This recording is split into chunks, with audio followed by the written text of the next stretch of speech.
Bonjour les Geekly. Aujourd'hui je critique un an de visionnage Netflix. Deuxième partie. Alors je ne sais pas si vous le savez, mais sur Netflix, si vous allez sur votre profil, vous pouvez voir votre historique de tout ce que vous avez regardé. Et donc c'est ce que j'ai fait. Et je vais vous faire une critique de tout ce que j'ai regardé en film et en série en 2024. Miss Sloane. Là on est sur un film d'enquête thriller, donc dans le milieu pharmaceutique, donc avec plein de personnages, plein de rebondissements. On est des fois à la limite du documentaire. Pareil, un film que j'ai trouvé un chouïa long. On aurait pu couper un petit peu pour qu'il soit un peu plus rythmé, mais très sympathique à regarder. Et pareil, pas mal de rebondissements pour ce film. À voir. Scaremongering. No one's even come close to proposing that. And if they did, it would have its own day in Congress. Next. Acharné. On est sur une série, donc avec le pitch, où on suit la vie de deux conducteurs qui se refusent la priorité et qui vont pas arrêter, suite à cet accident, d'avoir des altercations. Une série vraiment sympa, où les personnages évoluent pas du tout comme on le pense. Ça se laisse regarder, même si parfois il a quelques longueurs aussi. Mais j'ai quand même réussi à enchaîner les 10 épisodes.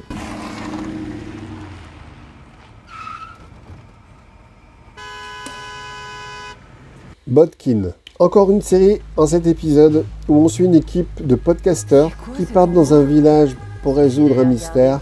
J'ai regardé 2 premiers épisodes mais j'ai pas accroché plus que ça. C'est assez bizarre comme série, des personnages atypiques, absurdes. J'ai pas accroché à l'humour donc je n'ai pas continué cette série. Monster. Donc on est sur un film d'horreur suspense où la particularité de ce film c'est qu'il n'y a aucun dialogue.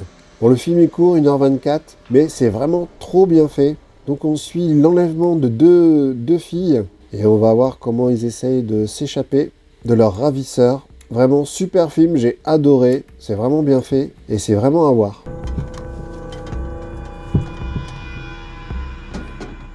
Adagio. On est sur un film dramatique où des flics véreux essayent de choper un garçon qu'ils avaient engagé pour les aider. Le film est super bien réalisé. Bon, j'ai quand même trouvé qu'il manquait un peu d'action, mais les personnages sont forts et franchement c'est à voir.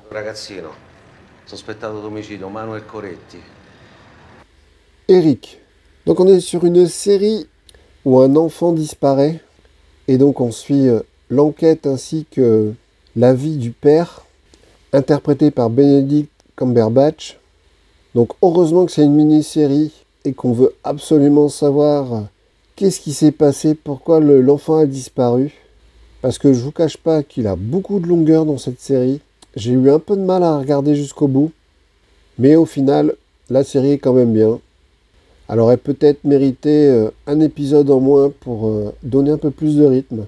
Il s'agit des mêmes terrains où Marlon Rochelle jouait. Marlon Rochelle? On a coffré ce gosse 2 fois pour des affaires de drogue. Sous la Seine. On est en quelque sorte sur un film d'horreur français, donc il se passe à Paris. Les critiques ont été assassines sur ce film, mais moi j'ai bien aimé. J'ai trouvé vraiment l'histoire sympa, originale.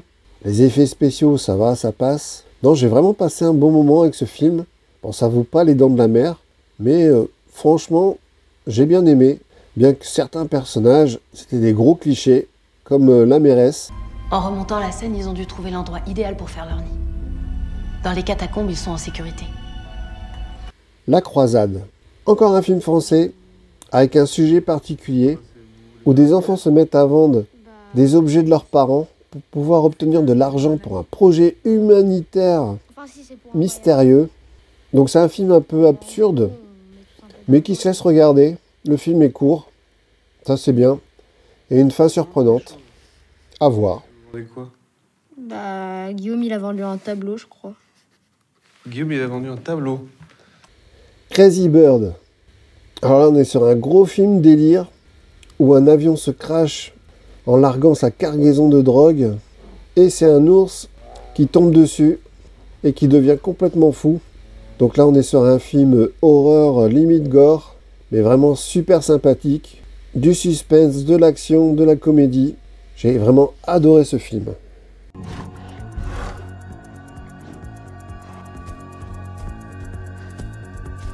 Riposte. Donc un film d'action avec Jessica Alba, donc où elle enquête sur la mort de son père. Bon, l'enquête n'est pas terrible, mais l'action est pas mal. Jessica Alba s'est vraiment impliquée dans le rôle. Le film est sympa à regarder. Ne me touche plus jamais. Ça, c'est clair? Nocturnal Animal. Là, on est sur un film dramatique, assez particulier, avec une histoire avec des personnages qui leur arrive une grosse galère. Le film est très mal à l'aise, mais j'ai beaucoup aimé ce film, donc je vous le conseille. Papa ou maman. On est sur une comédie française, donc avec Laurent Lafitte et Marina Foy. J'ai beaucoup aimé ce film. J'ai trouvé qu'il y avait beaucoup de gags et une bonne histoire. Même les enfants, j'ai trouvé qu'ils jouaient très bien. Une bonne surprise. Franchement, à voir. La garde des enfants sera partagée à 50-50. Ouais. Oui, c'est moi, excuse-moi, j'ai cru entendre 7 mois. Oui, c'est pas ça? Si, c'est non. ça. Papa ou maman 2. Donc du coup, après, j'ai enchaîné avec la suite. Eh ben, c'était aussi bien. J'ai trouvé qu'ils ont réussi à trouver des nouveaux gags, une nouvelle situation. C'est pas du tout une redite du premier. On est carrément sur une situation différente et c'est toujours aussi drôle. Non, janvier, février, mars, il y a combien de jours en mars? 31? Eh ben donc le deuxième mercredi des mois en 31 jours, c'est chez toi, c'est chez papa. Supracell. Donc on est sur une série où des gens se découvrent des pouvoirs. Donc bien sûr, des pouvoirs à chaque fois différents. Alors j'ai trouvé que la série démarrait vraiment bien. J'ai regardé les 3 premiers épisodes. Mais à partir du milieu du deuxième et le troisième, j'ai trouvé que ça tournait un peu en rond. Et j'ai décroché et j'ai pas poursuivi. Donc je ne vous conseille pas forcément cette série. T'as des pouvoirs. Comment tu sais ça? Je t'ai vu dans le futur. Infinite Storm. Donc on est sur une jolie histoire vraie. Donc d'une randonneuse qui part en montagne et elle entend un appel au secours. Et les dangers de la montagne sont là pour essayer de venir en aide à un homme. Vraiment une belle histoire. J'ai beaucoup aimé le montage parallèle avec sa vie. Vraiment un beau film avec des beaux décors. Superbe. Fair Play. Alors là on est sur un film dramatique où c'est un couple qui travaille dans la même société mais qui se cache. Et on pense que l'homme va avoir une promotion, mais pas de chance pour lui, c'est sa femme qui l'obtient. Et on va voir comment le couple va pouvoir gérer cette situation. Donc un film sympa, j'ai bien aimé. Les personnages sont bien développés, avec une situation de départ qui a bien été exploitée pendant tout le long du film. J'ai beaucoup aimé ce film, donc je vous le conseille. Combiné à un quantitative easing QE conduirait à une distorsion du marché et à une inflation galopante. November Criminal. Donc on est sur un film policier, donc où 2 adolescents enquêtent sur le meurtre de leur camarade. Mais au final, l'enquête policière est assez moyenne. On développe plus les personnages, mais le film est quand même intéressant. J'ai bien aimé, malgré que la bande-annonce nous trompe un peu sur le film. À regarder. Layer Cake. On est sur un film d'action suspense avec Daniel Craig dans le milieu de la mafia, de la drogue. Et donc il doit faire une dernière mission avant de pouvoir partir, mais tout ne va pas se passer comme il veut. Donc le film est plein de rebondissements, d'action et de suspense. J'ai bien aimé ce film, un des premiers rôles de Daniel Craig, avant qu'il interprète James Bond. Sympa à voir. Terminator 0. Là on est sur une série animée, donc un spin-off du film Terminator. J'ai adoré cette série. L'animation est superbe et l'histoire est vraiment super bien conçue. Les épisodes sont très courts, donc ça se regarde très bien. Beaucoup d'action, de suspense, et ça prolonge efficacement les films Terminator. Et c'est peut-être une des meilleures suites à Terminator 1 et Terminator 2. Et jamais. Renfield. Donc on est sur un film de vampire avec Nicolas Cage. Alors je vous cache pas que je m'attendais à beaucoup mieux. Bon, c'est un petit film sympa, de série B on va dire. L'histoire est rigolote mais ça va pas très loin. J'aurais voulu plus de folie encore et plus d'horreur. Là c'est un peu gentillet on va dire. Arrêtez de rire. Je mérite d'être heureux. Et je mérite d'être aimé. Tout ce que tu mérites, c'est de souffrir. Rebel Ridge. On est sur un film d'action-suspense. Donc l'histoire d'un jeune homme qui doit ramener une caution pour sauver son cousin. Et il se fait arrêter par la police qui lui confisque cette caution légalement, plus ou moins. Et donc il va devoir trouver une solution au plus vite dans ce petit village où ça sent le flic pourri à plein nez. J'ai adoré ce film. On est vraiment pris par l'histoire. Il a un petit goût de Rambo, mais il a quand même beaucoup moins d'action. Mais quand il y a de l'action, c'est vraiment bien fait. J'ai adoré ce film, je lui ai même mis 2 pouces. Jeanne de Barry. Donc le film de Mai Wen avec Johnny Depp. Donc on suit l'histoire d'une femme modeste qui arrive à rentrer dans la cour et être la maîtresse du roi Louis XV. Donc interprété par Johnny Depp. J'ai adoré ce film. J'ai vraiment trouvé l'histoire passionnante. Les acteurs Mai Wen et Johnny Depp vraiment bons. Et pareil, on a plein de rebondissements. Et on y voit la vie à cette époque vraiment particulière. C'était super intéressant comme film. Monstre, l'histoire de Lyle et Eric Menendez. Donc c'est une série donc sur l'histoire des frères Menendez donc qui ont tué leurs parents. Et j'ai adoré cette série. Elle est incroyable. Les acteurs sont super bons avec des plans séquences mais de folie. Et on y voit le point de vue de tout le monde. Donc difficile de dire qu'est-ce qui s'est vraiment passé au final. Mais vraiment super série à voir absolument.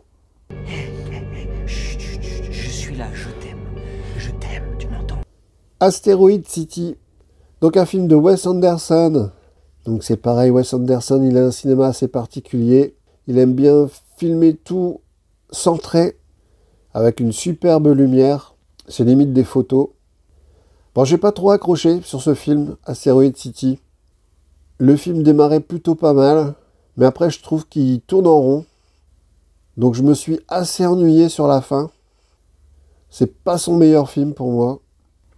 Mais après, juste pour le visuel et les acteurs, il est quand même à voir. Profession Ceinture Noire.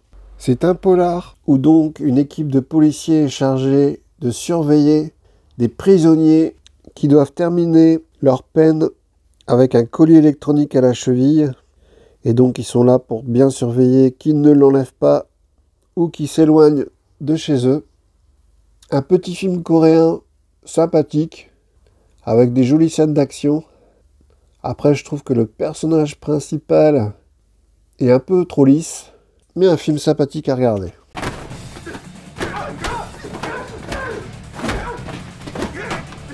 La plateforme 2. Donc la suite de la plateforme. Donc on est vraiment sur le même style de film de science-fiction que le premier plateforme. Donc des gens qui sont enfermés dans une tour et tous les jours un énorme plateau repas descend. Donc ce film donne l'explication du premier film concernant la nourriture. Donc je vous conseille quand même de voir le premier plateforme avant de regarder cette suite. Alors j'ai bien aimé ce film. Je trouvais qu'il se passait quand même pas mal de choses. Qu'il était quand même assez différent du premier. Mais par contre... ouais, la fin est quand même assez complexe, j'ai pas compris ce qu'a voulu dire le réalisateur. Peut-être qu'on aura l'explication si un jour il y a un 3 qui sort. Cet agneau, c'est un vrai régal. The Amazing Digital Circus. Alors c'est une série animée, alors ce n'est pas moi qui ai regardé ça, c'est mon fils qui m'a dit qu'il avait adoré ce dessin animé. Donc du coup, je vous le conseille pour vos enfants. Tu vois, tu devrais avoir ta propre chambre. Oh, tiens, regarde, elle est là. Jeu intérieur. Alors j'ai adoré ce film avec un concept innovant. Donc lors d'une fête entre amis, un des personnages ramène une machine qui leur permet de faire un jeu spécial qui va faire un bordel incroyable. Et forcément il va se passer des choses qui n'étaient pas prévues. Et on se retrouve dans un foutoir incroyable. C'est vraiment bien réalisé, avec de bonnes idées. Vraiment un film qui sort de l'ordinaire. J'ai adoré.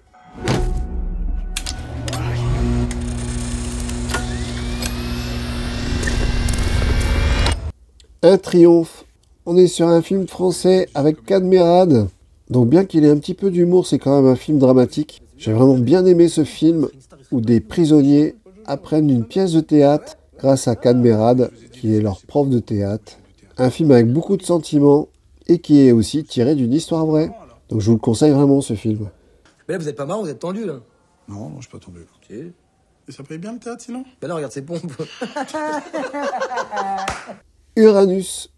Suite au décès de Michel Blanc, j'avais envie de voir ce film où il a un second rôle, mais pas un rôle très rigolo. On est sur un film qui se passe après la Deuxième Guerre mondiale, où les gens qui ont aidé les nazis se retrouvent à être recherchés pour être mis en prison. Un film intéressant, avec des bons acteurs, comme Jean-Pierre Mariel. J'ai bien aimé. À en croire les journaux, il n'y a eu que des résistants. Mais la vérité, c'est qu'il y en a un bon nombre qui ont retourné leur veste à la Libération. La frontière des ombres. C'est un polar où une policière enquête sur une affaire de meurtre particulier dans le milieu militaire. Moi, j'étais très déçu par ce film. C'est très très long, il se passe pas grand-chose. J'ai trouvé que les scènes d'action étaient aussi très mal filmées. Donc bref, passez votre chemin. Il y a une installation dans les parages pour traiter toute cette huile de palme? Les frères Menendez. Donc là, on est sur le documentaire sur les frères Menendez, donc qui est en rapport avec la série forcément. Donc très bon documentaire, et on peut voir les différences justement avec la série. Et j'ai trouvé vraiment ce documentaire très très intéressant, qui vient en complément, et j'ai adoré, donc je vous conseille de le regarder. Il y avait un silence de plomb. C'était un moment très fort et complètement inédit. Les Dents de la Mer. Bon, j'avais envie de revoir ce film de Steven Spielberg, qui est mon Steven Spielberg préféré, tout simplement. C'est vraiment un film incroyable. J'ai vraiment adoré ce film, qui est trop trop bien, avec la musique de John Williams. The Predator. Bizarrement, j'avais jamais vu ce film. Alors, on est loin du chef-d'œuvre du premier Predator, même du 2. On est vraiment là dans une série B, j'ai trouvé. Mais c'était quand même sympathique. J'ai quand même trouvé que le film était bien. Bon, on n'est vraiment pas sur un chef-d'œuvre. Ils ont même fait passer, je trouve, le Predator pour un peu un extraterrestre rigolo, limite, qui fait de l'humour. Mais je n'ai pas passé un mauvais moment à regarder ce film. Outside. On est sur un film de zombies. Donc là, on suit l'histoire d'une famille qui essaye de fuir ce monde post-apocalyptique.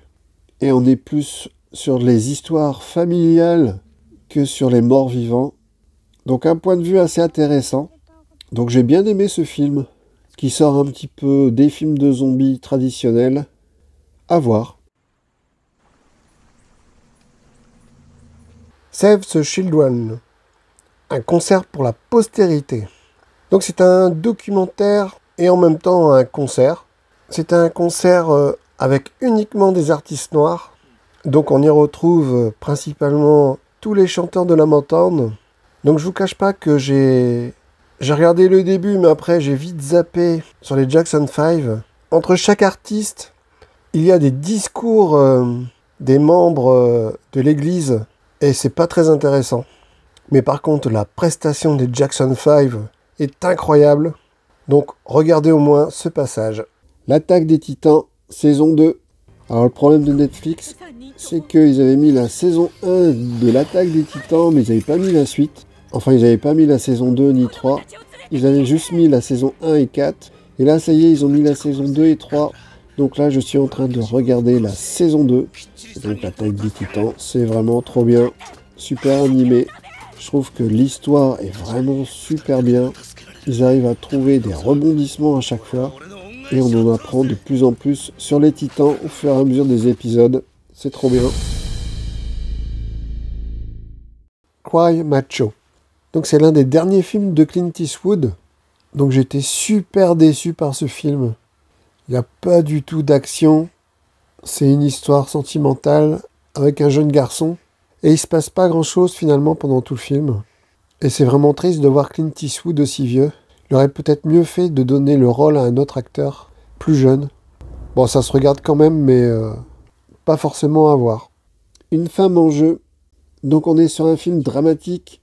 On suit un serial killer, tueur de femmes. Donc c'est tiré d'une histoire vraie. J'ai beaucoup aimé ce film. Et on y retrouve le fameux jeu Tourner Manège, version anglaise. C'était rigolo de revoir ça. Le film est à voir. Film sympa à découvrir. C'est bon là, ça va? Don't Move. On est aussi sur un film avec un serial killer qui, pour tuer ses victimes, les immobilise grâce à un médicament qu'il leur injecte. Donc on suit une des victimes de ce serial killer. Comment va-t-elle y arriver malgré qu'elle ne puisse plus bouger? Alors j'ai vraiment trouvé ce film original. Ils ont trouvé pas mal d'idées intéressantes. Malgré que l'héroïne ne bouge pas pendant toute une partie du film. T'y arrivé ou pas du tout? Non. Vous voyez, vous entendez, mais vous ne pouvez ni bouger ni parler. C'est bien ça. Time Cut. Alors là, on est sur un film pour ados. Donc sur le voyage dans le temps, à la poursuite d'un serial killer. Bah écoutez, c'est un petit film fun. Ça se laisse regarder. Même si l'histoire est remplie de facilités scénaristiques. J'ai passé un bon moment devant ce film. J'ai jamais connu ma sœur. On dit qu'on ne peut pas changer le passé. Mais si on le pouvait. Yannick. Ah, on est sur un film de Quentin Dupieux et j'adore ce réalisateur. Donc on est sur l'histoire que pendant une pièce de théâtre, un des spectateurs se lève pour se plaindre et malheureusement pour les acteurs, il a une arme et donc il veut recréer une pièce de théâtre plus attrayante. Donc un film court mais vraiment prenant. On rigole, c'est malaisant, c'est tout ce qu'on aime, c'est absurde. J'ai vraiment adoré ce film. Et ce serait cool que Netflix mette plus de Quentin Dupieux dans sa programmation. Oui, on s'en fout, on continue. On fait comme si c'était un entracte, c'est pas grave, on s'en fout. Last Day of Summer. Alors là, on est sur un drame romantique. Donc on suit l'histoire d'un prisonnier qui se cache dans une famille d'une mère et son fils. Et la mère va tomber amoureuse du prisonnier. Donc on est sur un joli film sentimental, vraiment sympathique à regarder. Les acteurs sont très très bons, avec Kate Winslet et Josh Brolin. Donc une jolie histoire avec beaucoup d'émotions. Comment on peut laisser partir une femme comme ta mère? Brightburn, l'enfant du mal. On est sur un film de super-héros, version horreur, donc produit par James Gunn, qui va faire Superman. On est sur l'histoire d'un enfant qui a des pouvoirs, mais est-ce qu'il va les utiliser pour le bien ou pour le mal? Je pense que c'est facile à deviner. Ah, j'ai bien aimé ce film, qui est justement un petit parallèle à Superman, mais en version plus noire. À voir. Veuillez nous excuser pour la gêne occasionnée. On est sur une comédie française, donc avec Artus et Elsa Zieberstein. Donc Artus joue le rôle du contrôleur et Elsa Zieberstein, son inspectrice. Tout le film se passe dans un train, donc on passe de wagon en wagon et donc du coup de sketch en sketch. Voilà quelques passages rigolos, mais le film ne vole pas très haut. On est beaucoup dans le cliché. Petite comédie sympathique à regarder sans se prendre la tête. Moins 3 points. Voilà, comme ça. Boum. Ça va vite, hein, vous savez, ça va vite. Attention. L'origine du monde. Un nouveau film français réalisé par Laurent Lafitte lui-même. Donc on est vraiment sur un film absurde où son cœur s'arrête de battre, mais il continue à vivre. Et donc il va avoir une espèce de voyante, mais qu'il lui faut une photo du sexe de sa mère pour pouvoir l'aider. Donc tout ce film est basé sur ce pitch, donc c'est assez particulier. J'ai trouvé que Laurent Lafitte avait quand même bien réalisé son film, il a vraiment des passages de réalisation sympathiques. Après, le sujet, il faut adhérer pour pouvoir apprécier pleinement le film. Cinglé veut voir le vagin de ta mère. Ou une photo. Je peux pas demander ça à ma mère. Toi, tu pourrais le faire. Tu peux pas me demander un truc comme ça. Ça fait 4 ans que je l'ai pas vu, je vais pas lui dire tiens maman, en fait, j'ai besoin de prendre une photo de ta chatte. Reste un peu. On est à nouveau sur un film français réalisé par un acteur, Gad Elmaleh. Mais ce film, c'est un petit peu un morceau de sa vie, puisqu'il décide de changer de religion. Et on voit comment sa famille réagit et comment lui, il évolue par rapport à ce changement de religion. On n'est pas du tout sur une comédie, même s'il a des petits passages drôles. On est plutôt sur un film dramatique. Mais j'ai trouvé ce film très intéressant. Vraiment un sujet original que je n'avais jamais vu traiter avant. Et on y découvre les vrais parents de Gad Elmaleh dans ce film. Donc un film intimiste et familial. Hommage à Jean-Marie Lustiger. Jean-Marie Lustiger. Mais On va penser à tout sauf à Jean-Marie Lustiger. On va penser à Jean-Marie Le Pen. Le dernier voyage de Déméter. Donc on est sur un morceau du livre de Dracula lorsque le vampire se met à voyager pour atteindre Londres. Donc on est sur un film d'horreur plutôt sympathique, bien gore. J'ai trouvé qu'il cassait un petit peu les codes du film d'horreur. Il a pas mal de bonnes idées dans ce film. Après on reste sur un huis clos, on est tout le temps sur le bateau. Mais vraiment un bon film d'horreur que je vous conseille. Bon, bien sûr, on est loin du chef-d'œuvre de Dracula de Coppola. Vous nous avez jamais parlé du dragon. Je connais ce signe. The Madness. Donc c'est une mini-série où un journaliste se retrouve face à des tueurs et ensuite est accusé du meurtre de son voisin. Mélange de politique, de suspense et de policier. Une série bien sympathique, même si je pense que à la fin ils auraient pu couper un épisode. Ça traîne en longueur sur la fin, c'est dommage. Alors que le début de la série est vraiment trop bien. Mais je vous la conseille quand même. Fais-moi confiance. Carry On. On est sur un thriller qui se passe dans un aéroport. Alors on y voit beaucoup de similitudes avec Die Hard 2, avec Bruce Willis. On est sur le même genre de film, où donc un agent des douanes se voit forcé de faire des choses qu'il ne veut pas, sinon on tue sa femme. Le film est bien rythmé, beaucoup d'action, beaucoup de suspense, et je vous le conseille à 100%. Qu'est-ce que tu devras faire? Rien du tout. Super bourré. On est sur une comédie française où deux jeunes se voient contraints de faire de l'eau de vie pour ne pas se retrouver avec de gros problèmes. Alors j'ai trouvé le scénario de ce film vraiment bien écrit. Les acteurs, bien que jeunes, s'en sortent pas mal. Par contre, les acteurs adultes, c'est du haut niveau. Et vraiment, c'est une bonne comédie bien sympathique. J'ai vraiment bien aimé ce film. Et qui se regarde facilement puisqu'il dure qu'1h20. Il passe très très vite. J'ai passé un bon moment devant ce film. Alors, je sais que vous allez en faire une. Je le sens. Me rallumez pas un pétard à côté de la cuve à fioul. Spider-Man No Way Home, version longue. Donc là, on est sur le dernier Spider-Man en date. Donc il a cartonné au box-office, il a fait plus d'1 milliard d'entrées. Et donc la Netflix nous présente la version longue avec quelques scènes en plus. Donc je voulais vraiment voir cette version longue. Et j'ai pas trouvé que ce film, du coup, prenait des longueurs avec ses versions longues. La version longue est vraiment sympathique. Moi, j'ai bien aimé ce film. Les effets spéciaux sont vraiment incroyables lorsque Spider-Man se déplace d'immeuble en immeuble. C'est vraiment la BD en live. Et donc j'ai bien aimé ce film. Même si 2h30 de film, ça commence vraiment à faire long. Moi, je préfère le qualifier d'ennemi public numéro 1. Undercover, une histoire vraie. Donc on est sur un drame américain où un ado devient un addict pour le FBI et donc doit dealer de la drogue, mais du coup il comprend le concept et continue le deal pour lui. Donc on est sur un film vraiment assez dur dans le milieu de la drogue, mais c'est un bon film, j'ai bien aimé. Lui là, il est mort. Il a clamsé. Genre il y a 2 mois de ça. Braquage. C'est un polar où un ancien policier est recruté pour une affaire de braquage. Alors le problème de ce film, c'est qu'on découvre assez vite qui a fait le braquage. Et du coup, je trouve que le film perd complètement son intérêt et devient vite ennuyant du milieu du film jusqu'à la fin. Donc au final, je vous le déconseille. C'est le genre de type qui ne renonce jamais une fois qu'il s'est fixé un objectif. Feu de cheminée. Alors là, c'est des petites vidéos sympathiques que Netflix propose, c'est-à-dire que vous pouvez voir pendant 1 heure un feu de cheminée. Ça peut mettre une ambiance dans la maison, donc c'est sympa de mettre ça, si jamais vous ne connaissez pas. Toxique. Là, on est pareil sur un drame, l'histoire de 2 femmes avec leurs enfants, mais il y a une histoire assez particulière avec un des enfants où il lui est arrivé quelque chose.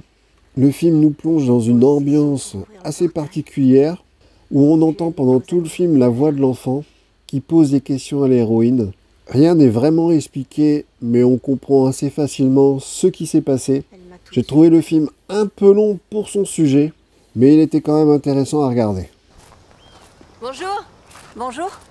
Désolé pour l'intrusion, je vous ai apporté de l'eau. L'innocent. On est sur un drame français qui raconte l'histoire d'un ancien détenu qui se marie. Et malheureusement, le fils de la mariée n'est pas du tout convaincu sur ce mariage. est suspecte dès le début que cet ancien détenu joué par Roche Dizem va recommencer à faire des choses en dehors de l'égalité. Donc on a une très bonne interprétation de Louis Garrel et de Noémie Merlan, qui se retrouvent même à faire un petit peu les acteurs dans le film. J'ai trouvé le film très intéressant, avec un sujet qui sort de l'ordinaire, donc très sympathique à regarder. Qu'est-ce que tu vas faire maintenant pour gagner ta vie? Squid Game saison 2. Et là on est sur la nouvelle série de Squid Game. Donc là je pense que tout le monde a entendu parler de cette série qui a cartonné avec sa première saison. Et la deuxième saison, elle est aussi bien. J'ai adoré, j'ai tout regardé en une journée. Même si la fin, c'est pas vraiment une fin. En fait, la saison 2 a été coupée pour en faire une troisième saison qui clôturera donc cette saison 2. Et donc j'ai très hâte de voir la troisième saison, qui est en fait la deuxième partie de la saison 2, tout simplement. Voilà, j'espère que je vous ai donné envie de regarder quelques films et séries. Salut les Weekly, et à bientôt dans un autre univers.